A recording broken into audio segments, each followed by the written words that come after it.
Professor Aziz, can you please present yourself briefly?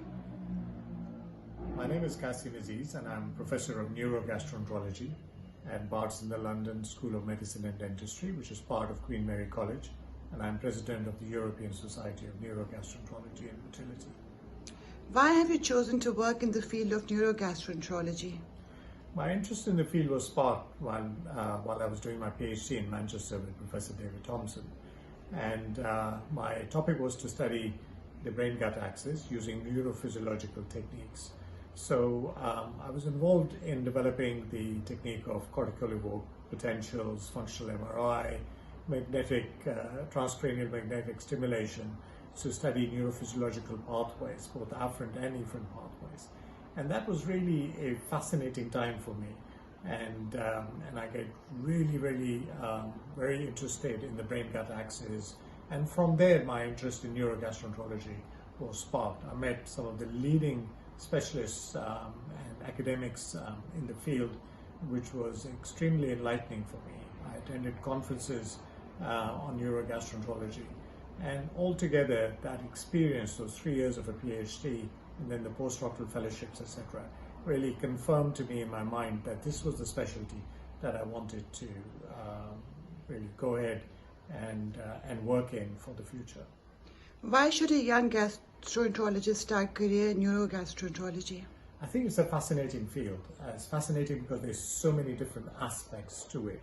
It's a specialty that deals with understanding the function of the gut. To understand the function of the gut, not only do you need to understand the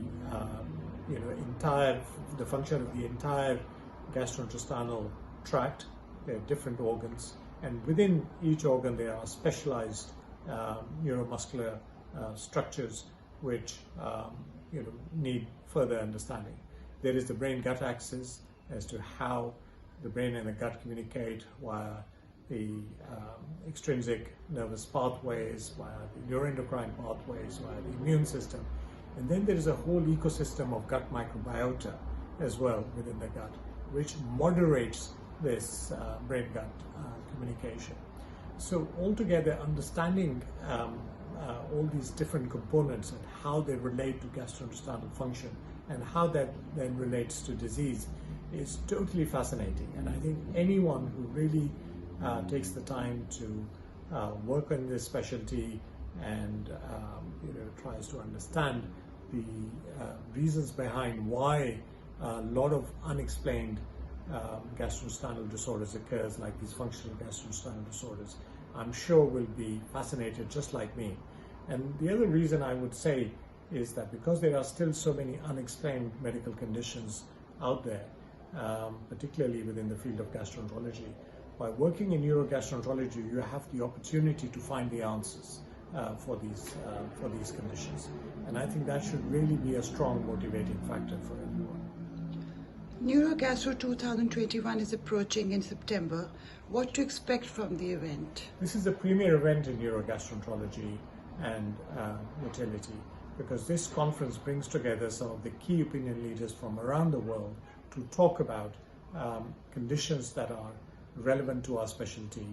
And it's not just the functional gastrointestinal disorders. There are lots of neuroendocrine conditions that are associated with disorders of gut function, neurological conditions that are associated with disorders of gut function. And therefore, this conference will encompass a very wide range of topics. And these will be delivered by some of the leading authorities in the field. There is going to be a lot of information about the basic science aspects of neurogastroenterology. There'll be translational science, and there'll be clinical topics as well. So I think therefore there is something there for everyone in this conference, and I would strongly urge you to attend this conference, because I think you will have a fantastic experience. And in addition to what I've just informed you about, there are going to be industry symposia as well, again delivered by some of the key opinion leaders. So I think this is a fantastic event, and everyone should make an effort to attend this conference. Tell us about ESNM mission and vision.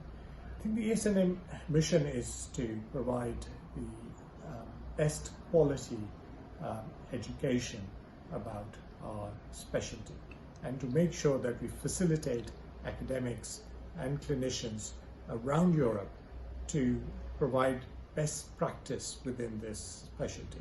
So it is important for us to provide high quality education, which will come in many different ways. We have already started a series of webinars. We have our educational conferences. We support various conferences and educational events throughout Europe in our specialty. Our own website has a lot of educational information. We support research. We are actually conducting research in many different areas across Europe, and we want to expand those. We want to support researchers, particularly young researchers, to succeed in their work.